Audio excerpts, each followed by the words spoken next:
Right now, somewhere on Earth, a perfectly functional adult is lying in bed, almost asleep. And their brain has decided this is the perfect moment to replay something embarrassing they did 11 years ago. They physically wince. Maybe they whisper no into the dark. Nothing is wrong. Nobody is around. The event is over a decade old.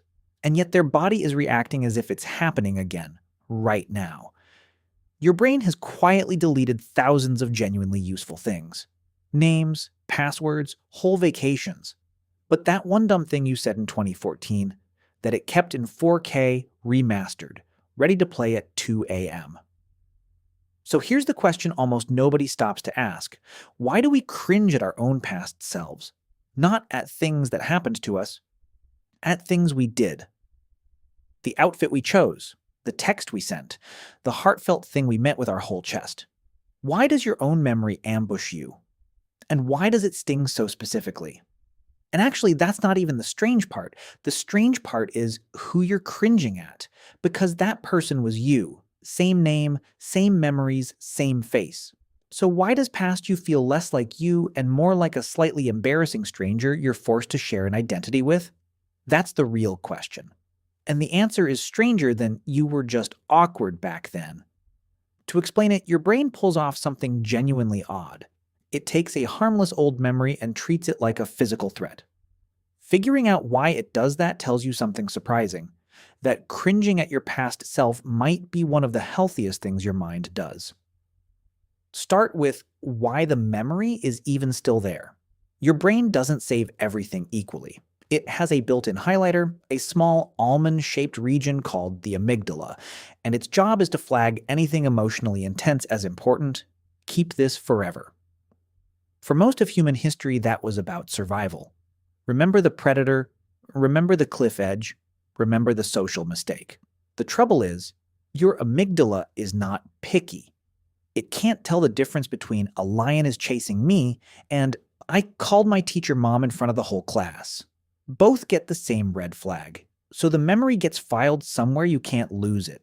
But that only explains why you remember it, not why it still makes you flinch a decade later. You'd think a memory that old would fade. This one does the opposite. And that's because of a quirk called reconsolidation. Every time you recall a memory, you don't just press play, you re-record it.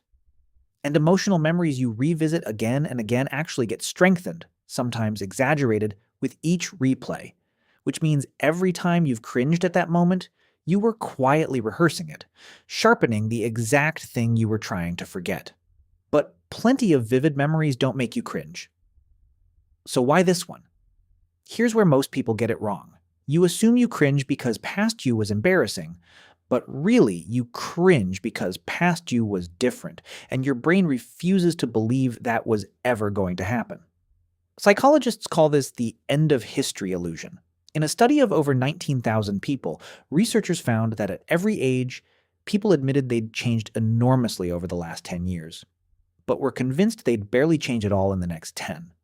A 20-year-old knows they're nothing like they were at 10, but they're sure 30-year-old them will be basically the same person. We all secretly believe we've just now finished becoming ourselves, which means past you thought the exact same thing. And that's the key to why they're so painful to watch. Notice that cringe isn't just a thought, it's a body event. Your stomach drops. You actually wince. Why would a harmless memory cause something that feels like pain? Because to your brain, it sort of is pain. Some researchers think emotions like shame and embarrassment evolved as a social warning system. The way physical pain stops you touching fire, social pain stops you doing things that could get you rejected by your group. And brain scans back this up. Social rejection lights up some of the same regions as physical injury. For most of human history, being humiliated in front of your tribe was genuinely dangerous. Losing the group could mean losing everything, so your brain still treats "I embarrassed myself" as a threat worth flinching at. But here's the twist that should make you feel better. The audience you're flinching for has long since left. That mortifying thing you did? Almost certainly no one else remembers it. This is the spotlight effect. Because you're the main character of your own life, you massively overestimate how much other people notice and remember about you. In the classic experiment, students wore an embarrassing t-shirt into a room of strangers and were sure about half would notice.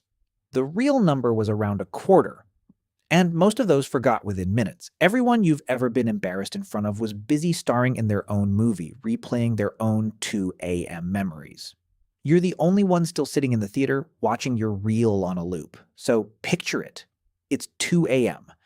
The memory arrives uninvited.